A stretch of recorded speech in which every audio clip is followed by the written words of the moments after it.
এই চাৰি চাইডে ৰছী লগাই এই জেচিবি বকেটৰ ৰছীডাল বান্ধি দিলে বকেটে উঠাই লৈ ডাইৰেক্ট বকেট লগাই দিলে এইবিলাক চব ভাঙি পেলাব। অঁ চাইড দিম বাৰু বেটেৰী চব খুলি দিলে গাড়ী হালকা হৈ যাব।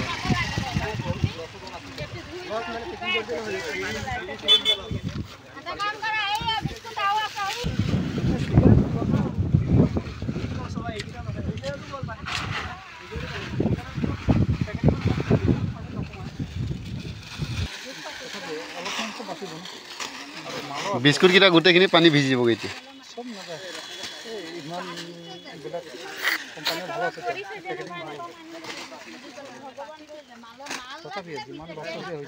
এই বৈমৰখিনি অলপ হেৰি হ'ব।